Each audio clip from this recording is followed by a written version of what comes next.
ইনশাআল্লাহ আমরা কথা দিচ্ছি, আমরা বলেছি দিঘলিয়া ফার্স্ট, বলে সবার আগে দিঘলিয়া।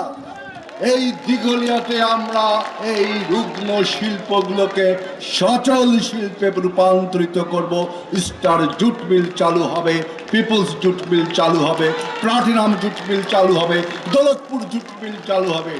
আমরা ইনশাআল্লাহ আমাদের নেতা তারেক রহমান যেমন বলেছেন যে আগামী সরকারের সামনে সবচেয়ে বড় চ্যালেঞ্জ হবে এই অর্থনৈতিক উন্নয়ন ঘটানো, মানুষের দারিদ্র দূরীকরণ।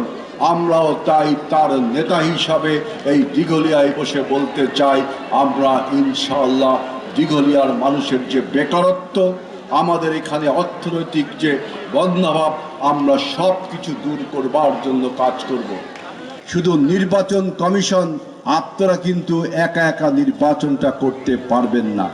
প্রশাসন এবং পুলিশ প্রশাসন, সিভিল প্রশাসন এবং পুলিশ প্রশাসন, এই দুই প্রশাসনকে নিরপেক্ষভাবে দায়িত্ব পালন করতে হবে এবং নির্বাচন কমিশনের অধীনে এই পুলিশ প্রশাসন এবং সিভিল প্রশাসনকে যদি না নেওয়া হয় তাহলে তো আপনার নির্বাচন কমিশনের সেই সক্ষমতা নেই যে একটি সুষ্ঠু নির্বাচন করার।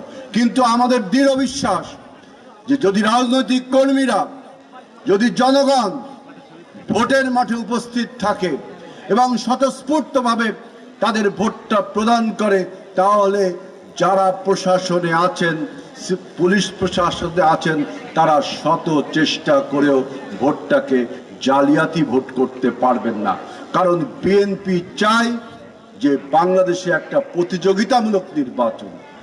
ডক্টর ইউনূস বলেছে ঐতিহাসিক নির্বাচন, আমরা বিএনপি বলছি একটা প্রতিযোগিতামূলক নির্বাচন। হাসিনার মতো আমিডামির নির্বাচন, রাতের ভোটের নির্বাচন, ভোটার ভিড় নির্বাচন যদি আমরা করি, তাহলে হাসিনার সাথে আমাদের এই বিপ্লবের পরবর্তী শক্তির কি পার্থক্য থাকে?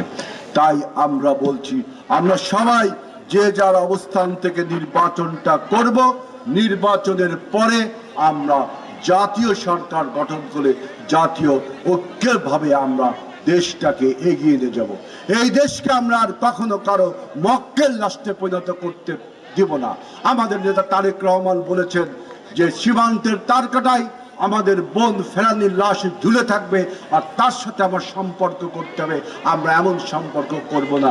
এজন্য বাংলাদেশের যে পররাষ্ট্রনীতি ছিল যে সবার সাথে বন্ধুত্ব, কারোর সাথে বৈরিতা নয়, আমরা সেখান থেকে বেরিয়ে যায় বলছি সবার আগে বাংলাদেশ, আমরা বাংলাদেশ দেশের স্বার্থটাই আগে দেখব।